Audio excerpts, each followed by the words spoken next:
ప్రార్థన చేసుకుందాం. దేవుని యొక్క వాక్యాన్ని విందాం. సాయంకాల సమయంలో దయచేసి తల వంచి కన్ను మూసుకున్నట్టయితే ప్రార్థన. పరిశుద్ధులైనటువంటి మా తండ్రి, నీకు కృతజ్ఞతాస్తుతులు. ఈ యొక్క రాత్రికాల సమయంలో కూడిన మాతోనూ, శబ్దం ద్వారా వెళుతున్నటువంటి వారితోనూ, ఈ కొర్లగూడెం గ్రామ ప్రజలతోనూ నీ వాక్యం ద్వారా నీ ఆత్మ సహాయంతో నాలో నుండి మీరు మాట్లాడండి. వినగలే చెవి, గ్రహించే మనసు మాకొక్కరికి అనుగ్రహించి కృప చూపించి సహాయం చేసి తోడుగా ఉండమని పునరుద్ధానుడైనటువంటి యేసుక్రీస్తు నామములో అడుగుచున్నాను తండ్రి, ఆమేన్. దేవుని యొక్క వాక్యాన్ని చదువుకుందాం. ఈ సాయంకాల సమయంలో కీర్తనల గ్రంథము 9వ కీర్తన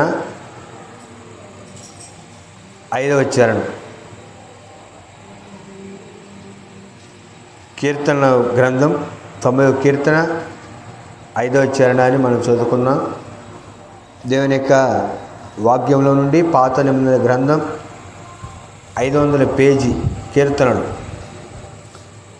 చదవండి ఒకరు ఈ సమయంలో. అమ్మ చదవండి, అమ్మ చదవండి.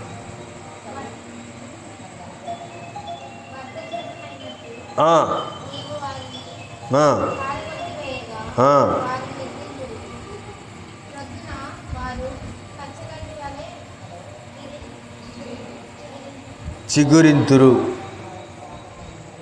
చూసారండి, తెలుగు భాష మాట్లాడే మనకు తెలుగు రావట్లేదు. తెలుగు భాషకి ఏమొచ్చింది తెలుసా? తెగులు వచ్చింది. మాట్లాడలేకపోతున్నాం మనం తెలుగులో. దేవుడు మన కొరకు మనల్ని ప్రేమించి తెలుగు భాషలో వాక్యాన్ని రాయించారు. ఎంతోమంది ఇతర దేశస్తులు తెలుగు నేర్చుకొని తెలుగులో మాట్లాడుతున్నారు.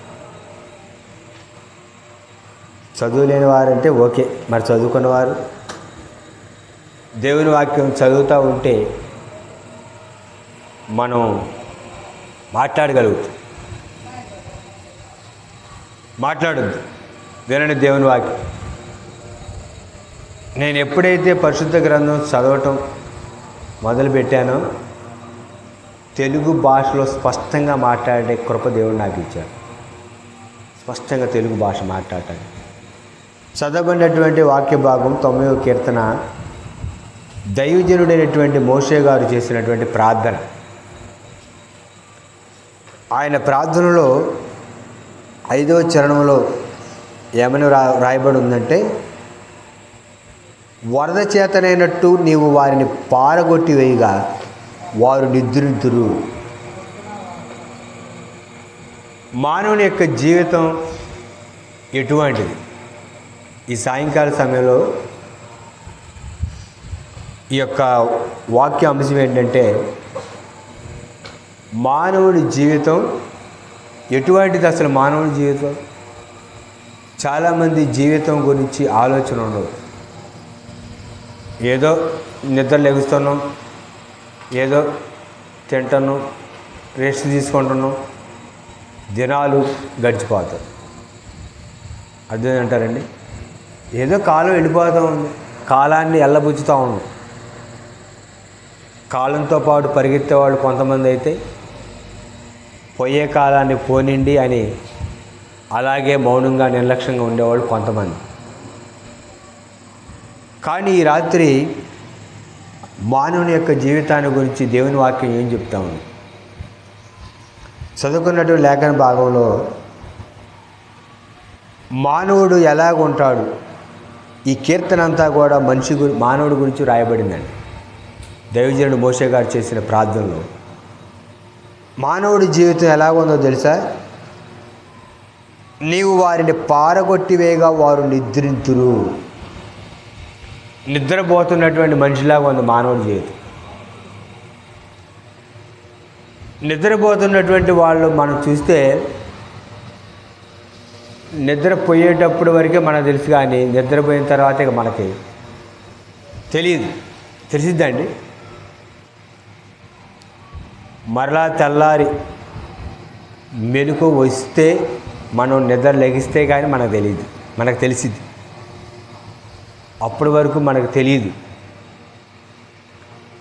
అంటే ఎలా ఉందంటే మానవుడి జీవితం నిద్రలాగా ఉందన్నమాట.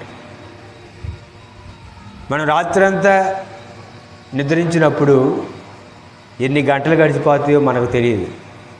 అదే మెలుకొని ఉంటే మనం అనుకుంటాం ఇంకా టైం అవ్వలేదా అని అంటా ఉంటాం. ఇంకా టైం ఇంత అయిందేంటి, అంత అవ్వలేదు అంటాం. కానీ నేను నిద్రిస్తున్నటువంటి మనకి టైం తెలిసిద్దా?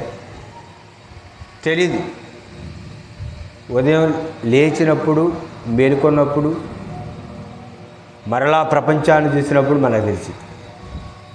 ఈరోజు మానవుడు నిద్రలాగా ఉన్నాడు అన్నమాట పరిస్థితి. అందుకని వాక్యం ఏమని రాయబడం చేశా, మానవుడు పాపంలో నిద్రలాగా జోగుతూ ఉన్నాడు. చాలామంది ఎక్కడున్నారంటే నరకాగ్ని దగ్గర జోగుతున్నారు అన్నమాట. చూడండి, నిద్ర వస్తున్న వాళ్ళు చాలామంది ఏం చేస్తూ ఉంటారు, తోలుతుంటారు, దాన్ని జోగుతూ ఉంటారు, ముందుగా ఇట్టట్ట అంటుంటారు. నిద్ర ఎక్కువైనప్పుడు తెలిసిద్దా వాళ్ళకి అలాగ మనం ఇలా అంటా ఉన్నాం అని? తెలిసిద్దా తెలీదా? తెలీదు. మానవుడు పాపంలో అనే నిద్రలో నిత్యాగ్ని దగ్గర జోగుతున్నాడు. ఎప్పుడైతే చూడండి నిద్రపోతున్నాడు, కొంతమంది ఏం చేస్తారంటే మనం సహజంగా చూస్తాం, బస్సుల్లో కానీ ప్రయాణిస్తున్నప్పుడు నిద్రపోతున్నాడు, పక్కన వాళ్ళ మీద పట్టం, ముందుకి పట్టం, డ్రైవర్ గారు సడన్ బ్రేక్ ఎత్తి ముందుకెళ్ళి గుద్దుకోవడం, అప్పుడు మెలకు వచ్చింది. మానవుడు ఈరోజు పాపం అనేటటువంటి నిద్రలో జోగుతాం. జోగినోడు ఎలాగైతే కింద పడతాడో మానవుడు కూడా జోగి నరకంలో పడిపోతాడు. దాని నుంచి రక్షించడానికి యేసుక్రీస్తు ప్రభువారు ఈ లోకానికి శరీరధారిగా వచ్చారు. ఇంకా యవ్వనస్తులు యేసుక్రీస్తుని సొంత రక్షణ అంగీకరించకుండా ఈ లోకము శాశ్వతమని, ఆ లోకంలో ఈ లోకము శాశ్వతం అనుకొని ఈ లోక సంబంధమైన విషయాలు చిక్కుకొని అలాగా నిద్రిస్తున్నారు.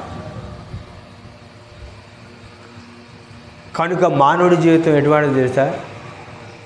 నిద్ర లాంటిది అన్నమాట. దైవజనుడైనటువంటి మోషే గారు ఆనాడే ప్రార్థన చేశాడు దేవునికి, ఇటువంటి స్థితిలో ఉన్నాడయ్యా మానవుడని. ఈ కీర్తన అంతా కూడా మనం చూస్తే మానవుడి యొక్క జీవితాన్ని గురించి స్పష్టంగా దేవుడు తెలియజేశాడు. పరిశుద్ధ గ్రంథంలో మానవుడి గురించి తెలియజేసినంతగా ఏ గ్రంథంలో కూడా తెలియజేయబడాల. మానవుడి పాపం, మానవుడి కొరకు దేవుడు కాల్చిన శిలువ బలి యాగం, ఆయన రక్తం, విమోచన, తిరిగి మరలా మానవుడిని దేవుడితో సమాధానపరిచినటువంటి ఆ యొక్క స్థితి ఏ గ్రంథం కూడా ఇంతగా తెలియజేయబడలేదు పరిశుద్ధ గ్రంథం తెలియజేసినట్టు. కనుక మనం నిద్రలో నుంచి మనం ఏం రావాలంటే బయటికి రావాలి. చాలామంది చూడండి, ప్రభువుని అంగీకరించిన తర్వాత కూడా ఇంకా ఆ పాపపు ఛాయలు అంటే నీడ, పొరపాట్లు, అది చాలామందికి ఏంటంటే పొరపాటు అనిపించదు అన్నమాట. దాని నుంచి మనం విడుదల కలిగి ఉండాలి, దాని నుంచి మనం విడిపించబడాలి. చూద్దాం మరొక లేఖన భాగం, ఆదికాండం 47వ అధ్యాయం 9వ వచనం చదవండి. ఆదికాండం 47:9. 47:9. అమ్మా యవనస్తులు కొంచెం చదవండి, వృద్ధుల కంటే కొంచెం మరి కళ్ళజోడు లేకపోతే కనులు కనపడవు. 47:9 చదవండి.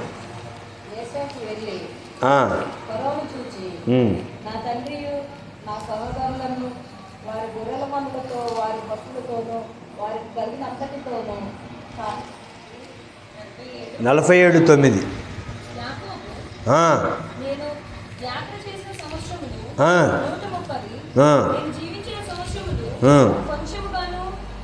సహితమైనవిగా ఉన్నవి. ఆ, అవి నా పితరుల యాత్ర చేసిన దినములలో వారు జీవించిన సంవత్సరములన్నీ కాలేదని ఫరోతో చెప్పి. చాలు. చదవబడినటువంటి లేఖన భాగంలో ఐగుప్తు దేశానికి కానాను నుండి యాకోబు గారు తన యొక్క సంతానం వచ్చారు. ఫరో, ఐగుప్తుని పరిపాలించినటువంటి రాజుని ఏమంటారంటే ఫరో అంటారు. ఫరో ముందు యాకోబు గారు ఉన్నప్పుడు యాకోబు తన గురించి తాను చెబుతూ ఉన్నాడు, నేను యాత్ర చేసిన దినాలు నా పితరులు చేసిన దినాల కంటే అవి తక్కువగా ఉంది. అమ్మా నువ్వేం చేస్తాను?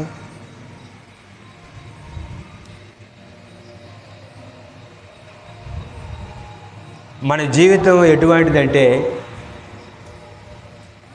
యాత్ర లాంటిది. క్రైస్తవ విశ్వాస ఆత్మీయ జీవితం యాత్ర లాంటిది. యాత్రికుడు ఒక చోట ఉండడు. మనం కూడా విశ్వాస జీవితం ఇది ఆత్మీయ జీవితం ఏంటంటే ఐగుప్తు దేశం నుండి ఇజ్రాయేల్ ప్రజలు కానాను వెళ్ళినట్లు మనం కూడా పాపం అనేటటువంటి ఐగుప్తులో నుండి బయటకు వచ్చి పరలోకం అనేటటువంటి రాజ్యానికి మనం ఏం చేస్తూ ఉన్నాం అంటే యాత్ర చేస్తాం. అందుకనే పేతురు గారు రాసిన పత్రికలు ఏమని రాయబడి ఉంది?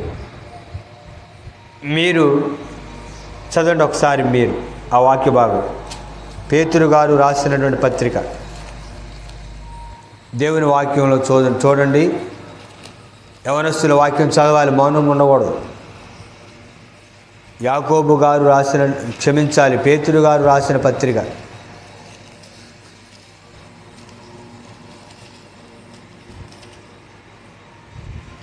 దేవుని వాక్యం ఒకసారి చూడండి. పేతురు గారు రాసిన మొదటి పత్రిక 2వ అధ్యాయము 11వ వచనం చదవండి. ఎవరంట? ఎవరు అండి? మనం పరదేశులు, యాత్రికులు.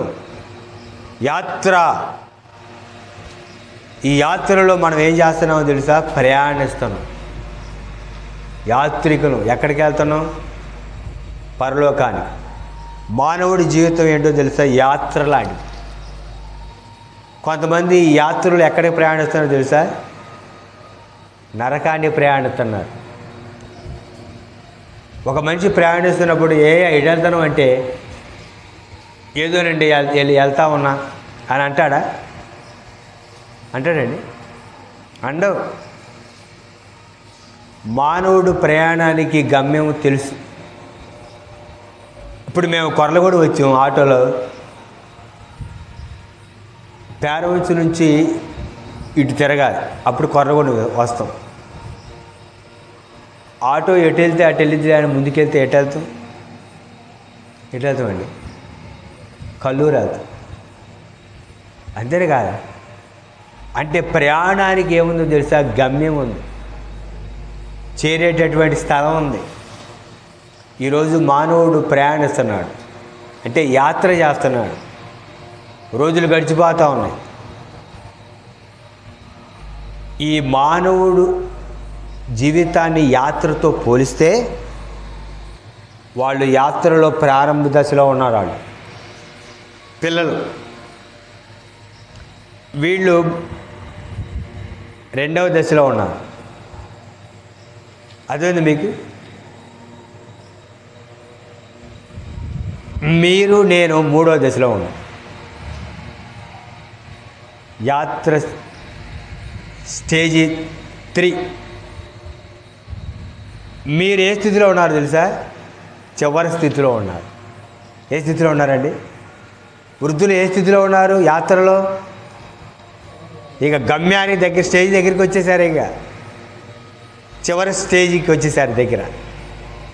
అంటే ఎంతకాలం ప్రయాణించు? నిజంగా యాత్ర.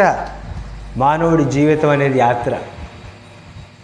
కాకపోతే యేసుక్రీస్తుని అంగీకరించిన మనకి యాత్రకి గమ్యం తెలుసు. అది నిత్యత్వం. కానీ లోకంలో ఉన్నటువంటి వారికి గమ్యం తెలియదు. ఏదోలేంటి బతుకుతున్న రోజులు గడిచిపోతున్నాయి, కాలం వెళ్ళిపోతుంది అనుకుంటారు. కానీ వృద్ధులైనటువంటి వారు చివరి స్థితికి వచ్చారు. ఇక యాత్ర ఏమైపోయింది, ముగించబడతామని అని తెలియాలి. చాలామంది ఏమంటారంటే ఇక్కడ ఇక వృద్ధాప్య దశకు వచ్చినప్పుడు ఇప్పుడు ఎందుకండి ప్రార్థన, ఇప్పుడు దేవుడు అవసరమా ఈ వృద్ధాప్యంలో, ఈ వృద్ధాప్య దశలో కళ్ళు కనపడవు, శరీరం సహకరించదు, ఇప్పుడు దేవుని యొక్క మందిరానికి వెళ్ళి వాక్యం వినటం, పాటలు పాడటం, దేవుడి సన్నిధిలో ఉండటం అవసరమా అని అంటారంటరా. కానీ నీ గమ్యానికి చివరి స్థితిలోనే నువ్వు యేసుక్రీస్తుని సొంత రక్షకుడిగా అంగీకరించాలి. ఎంతకాలం గడిచిపోయింది నా జీవితంలో, ఎంత ప్రయాణం చేసాం అని మనం తెలుసుకోవాలండి. ఇప్పుడు ఈ యవ్వనస్తులు మరలా బాల్య దశకి వెళ్తారండి, మళ్ళీ వెనకడికి వెళ్తారు, వెనక రోజులకి వెళ్తారా? వెళ్ళరా? మాట్లాడమ్మా, వెళ్ళరు. ఇప్పుడు మేము ఉన్నాం అనుకోండి, మనం ఉన్నాం, మరలా యవ్వనస్తుల స్థాయికి, ఆ యొక్క స్థాయిలోకి మనం వెళ్ళాలంటే వెళ్తాం. అయిపోయింది, మన బాల్యం అయిపోయింది, మన యవ్వనకాలం అయిపోయింది, మనం థర్డ్ స్టేజ్లో ఉన్నాం. వృద్ధులైన వారు మరలా మనకలాగా వెనక్కి రావాలంటే వస్తారా? రాలేదు. లేత చిగురాకు, లేత ఆకు ముదిరిద్ది, ముదిరి నాకు ఎండిద్ది, ఎండి నాకు రాలిపోదు, మరలా కొత్త ఆకు వచ్చింది. జీవితం కూడా అలాంటిదేనండి. ఈ యాత్ర, ఈ లోకము ఒక యాత్రా స్థలం, విడిది ఇల్లు. అర్థమేంటారా? ఇది ఒక సత్రం లాంటిది ఈ లోకం. ఈ లోకంలోకి వచ్చి మనం కొన్ని రోజులుండి యాత్ర చేసి మరలా వెళ్ళిపోవాలి. తెలియట్లే మానవుడికి జీవితం ఎటువంటిది అనేది. మానవుడి జీవితం యాత్ర లాంటిది తెలియట్. నేను ఇక్కడే ఉంటా ఎల్లకాలం అనేవాళ్ళు ఎవరైనా ఉన్నారండి? నేను ఇక్కడే ఉంటా, ఈ లోకంలోనే, నేను ఎల్లకాలం ఈ లోకంలోనే ఉంటా అనేవాళ్ళు ఎవరైనా ఉన్నారా? ఉన్నారా లేరా? ఏది మనతో రాదు. నీ క్రియలే నీతో వస్తాయి, నీ క్రియలే నిన్ను దేవుడి ఎదురు నిలబెడతాయి, నీ క్రియలే నిన్ను నిత్యత్వంలో దేవుని సన్నిధిలో ఉంచుతాయి. మనతో వచ్చేది ఏంటో తెలుసా? మనం చేసినటువంటి క్రియ, పని. దేవుడి కొరకు ఎంత చేసాం, మన కొరకు ఎంత చేసుకున్నాం. యాత్రలో మనం ప్రయాణిస్తున్నాం. చూడండి, దేవుని వాక్యం ఈ కీర్తన గ్రంథంలో, దేవుని యొక్క వాక్యంలో రాయబడినటువంటి విషయం చూద్దాం. మనం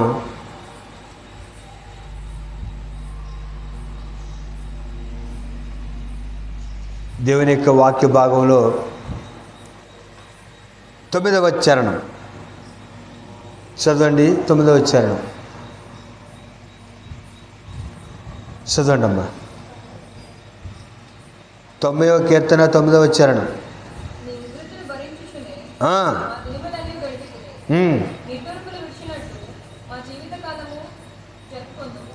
చూసారండి, మానవుడి జీవితం ఎటువంటిదో తెలుసా?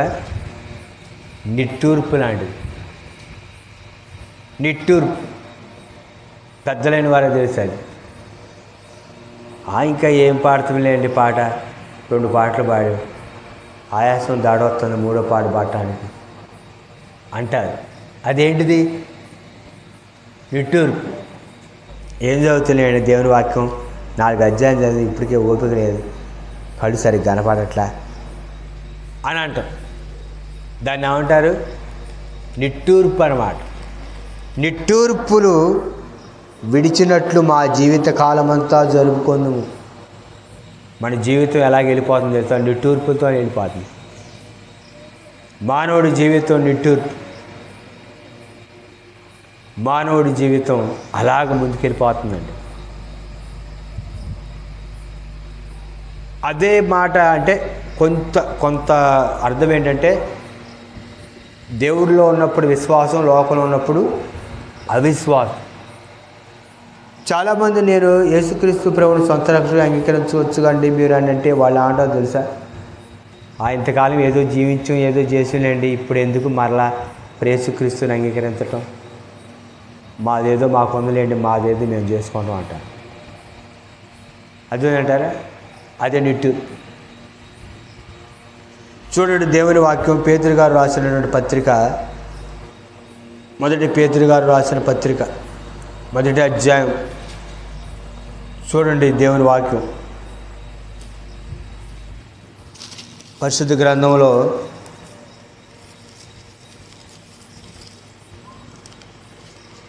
మొదటి అధ్యాయం 24 వచనం. పేతురు గారు రాసిన మొదటి పత్రిక మొదటి అధ్యాయం 24 వచనం.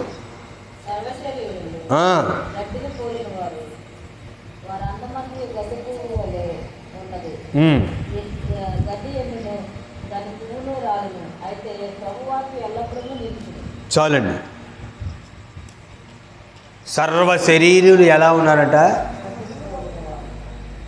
గడ్డిని పోలి ఉన్నారట. గడ్డి. ఎక్కువగా మరి గ్రామీణ వాతావరణం ఉన్న వారికి తెలుసు గడ్డి గురించి. గడ్డి ఎలా ఉంటుంది? ఎండిగడ్డి, పచ్చగడ్డి. పచ్చగడ్డి కొంతకాలానికి ఏమైపోద్దండి? ఎండిపోద్ది. ఎండిపోద్దా లేదా?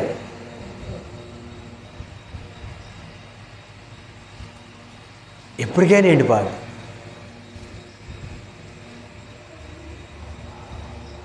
తెల్ల జుట్టుకి నల్ల రంగు వేయగలుగుతాం, కానీ నల్ల జుట్టుకి తెల్ల రంగు వేయగలుగుతామండి? వేయగలుగుతాం. మన తెల్ల వెంట్రుకలు మనం తెల్లగా ఉన్నటువంటి ఎంట్రుకలు నల్లగా చేసుకుంటాం, కానీ నల్లగా ఉన్న ఎంట్రుకలకు తెల్లగా చేసుకుంటాం మనం? చేసుకోలేము.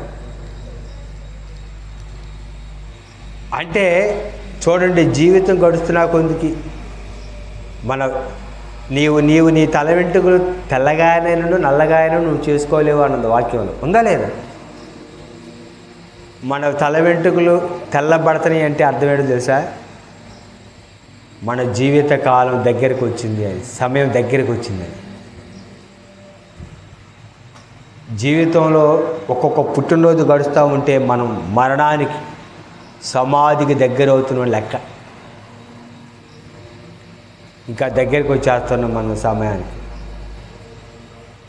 కళ్ళు కనపడట్లేదు, చేతులు వణుకుతున్నాయి, పళ్ళు ఊడిపోతున్నాయి,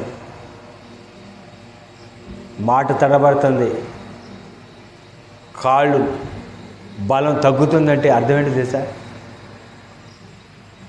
నీవు దేవుని యొక్క సన్నిధికి నీ జీవితంలో నువ్వు సిద్ధపడాలి అని దేవుడు చెప్తా ఉన్నాడు. సర్వశరీరులు ఎవరంట? సర్వశరీరులు ఎలా ఉన్నారు తెలుసా? గడ్డిని పోలి ఉన్నారు. అదేంటారా? చూడండి, పంట వచ్చినప్పుడు పచ్చగడ్డి వస్తే కొంతకాలానికి అది ఎండిపోదు. అలా ఉన్నారు సర్వశరీరులు. వారి అందమంతయు పువ్వు వలె రాలిపోవు. పువ్వు చూడండి, ఉదయకాలం మంచిగా పూలు పెట్టుకుంటారు, సాయంకాలానికి పూలు ఏమైపోతాయమ్మా? పూల గురించి మాకు అసలు తెలియదు అన్నట్టు చూస్తున్నారు మీరు. వాడిపోతాయి. తెల్లారు ఏం చేస్తారు? వాటిని డస్ట్బిన్లో వేస్తారు. చూసారా? పువ్వు లాంటిది మానవుడి జీవితం. ఈ మానవుడి జీవితం, ఈ పువ్వు లాంటి జీవితాన్ని ఆయు ఉన్నప్పుడే ప్రభువులో మనం ఆయన కొరకు జీవించాలి, ఆయన పని చేయాలి.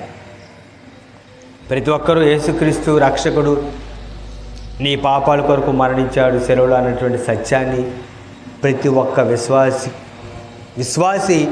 ప్రతి ఒక్కరికి కూడా ఏం చేయాలి? తెలియజేయాలి. చాలామంది అనుకుంటారు అయ్యగారే వాక్యం చెబుతారు, అయ్యగారే దేవుడి గురించి చెబుతారు, మనకు సంబంధం లేదనుకుంటారు. అయ్యగారు వాక్యం చెబుతారు, మరి స్వార్థ పక్కన ఉన్నటువంటి అన్యులకి, యేసుక్రీస్తు తెలియనటువంటి వారికి, నీ ఇంటి చుట్టూ ఉన్నటువంటి వారికి ఎవరు చెబుతారు?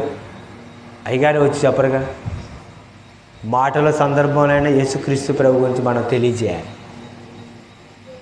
అర్థమైందంటారా? అమ్మా, మానవుడి జీవితం గడ్డి లాంటిది, నీవు ప్రభుని అంగీకరించాలి, లేకపోతే నిత్య జీవంలోకి వెళ్ళవు.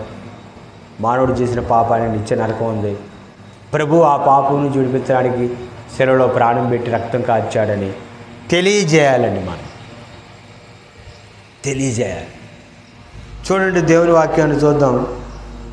సమూయేలు గారు రాసినటువంటి 2వ గ్రంథం 14వ అధ్యాయం 14వ వచనం ముగిస్తా నేను. సమూయేలు గారు రాసిన 2వ గ్రంథం 14వ అధ్యాయం 14వ వచనం చూడండి.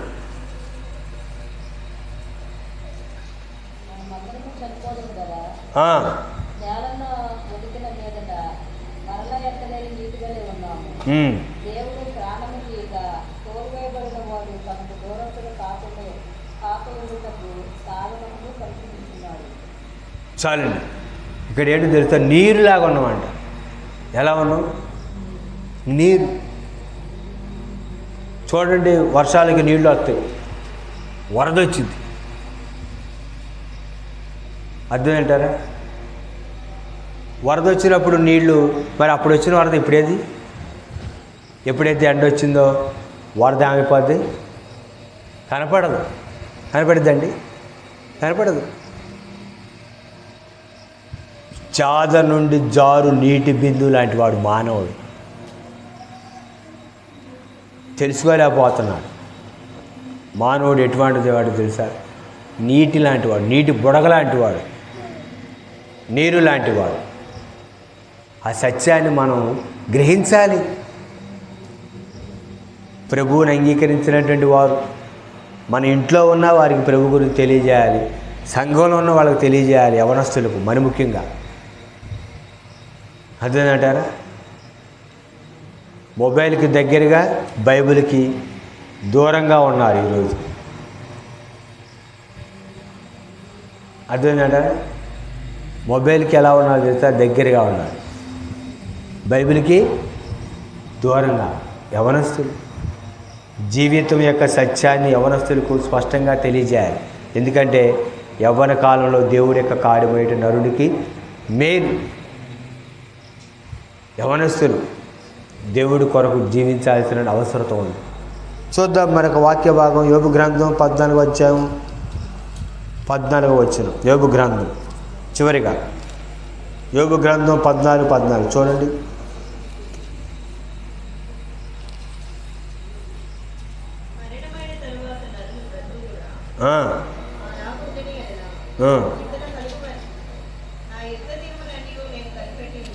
చాలు. మానవుడి జీవితం ఎటువంటిదో తెలుసా? యుద్ధం లాంటిది. ఏంటిది? యుద్ధం.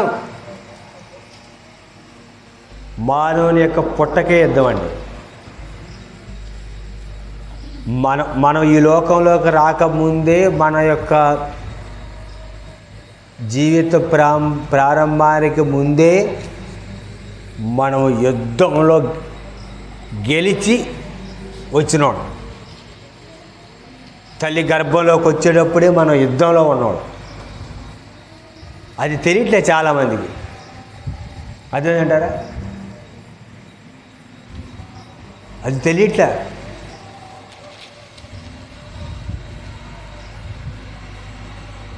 ఈ మానవుడి జీవితంలో మనిషి ఈ లోకంలో మన పుట్టకముందే మన యుద్ధంలో గెలిచి వచ్చినాడు మనం.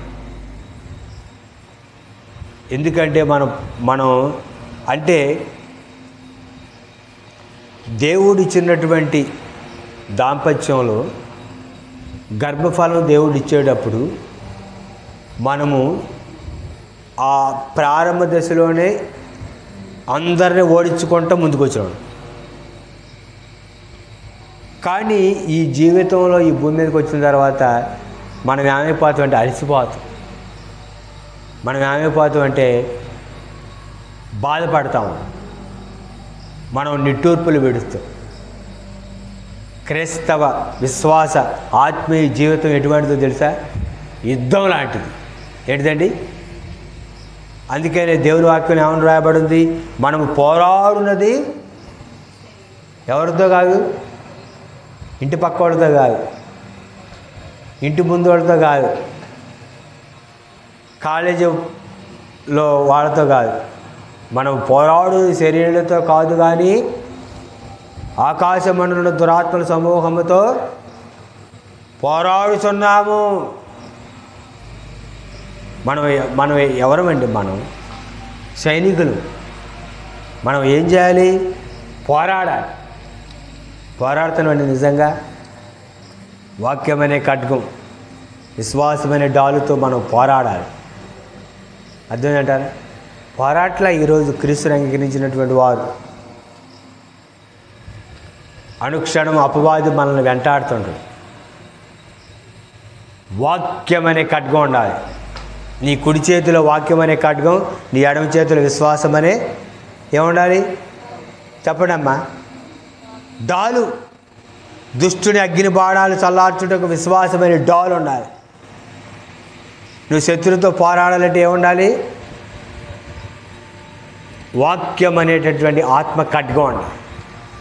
మరి ఖడ్గం ఉంది, డాల్ ఉంది, ఉంటే సరిపోద్దండి? సరిపోదా? పోరాడే వారికి పోరాడ పటిమ ఉండాలి. అసలు ఎలా పోరాడాలో కూడా తెలియాలి. ఇప్పుడు కత్తి పట్టుకున్నవాడికి అందరూ కత్తిచ్చి పోరాడినంటే పోరాడతారండి? అది కత్తి ఎటు తిప్పాలి ఏంటి అనేది తెలియాలి. విశ్వాసం అనే డాలును ఉపయోగించే విధానం తెలియాలి. ఇప్పుడు శత్రువు ముగిస్తా టైం అయింది. శత్రువుతో యుద్ధం చేసేటప్పుడు కాసేపు ఆగండి, కాసేపు సరి చేసుకొని నేను మళ్ళీ కత్తి పట్టుకొని యుద్ధం చేస్తా అంటే శత్రువు సరే ఆగుతా అంటాడా? అదును చూసుకొని వాడేం చేస్తారో మన మీదకి వచ్చేస్తారు. కనుక మనం ఎనీ టైం మనం యాక్టివ్గా ఉండాలి. ఎనీ టైం మనం రెడీగా ఉండాలి. శత్రువు ఎటు నుంచి ఏ బాణం వేస్తారో మనకు తెలియదు. ఏ బాణం వేసినా దాన్ని తిప్పి కొట్టేటట్టు మనం ఉండాలి. చూడండి, సైనికులు బార్డర్లో ఎలాగుంటారు తెలిసే? యాక్టివ్గా ఉంటారు, అలర్ట్గా ఉంటారు. అర్థమేంటారా?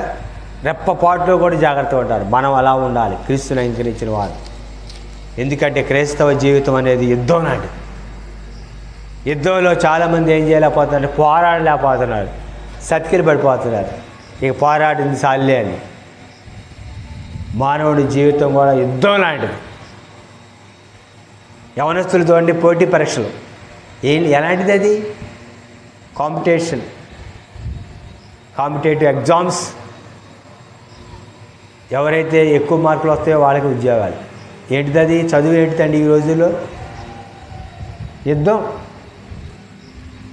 విశ్వాస ఆత్మీయ జీవితం కూడా యుద్ధం. మానవుడి జీవితం యుద్ధం.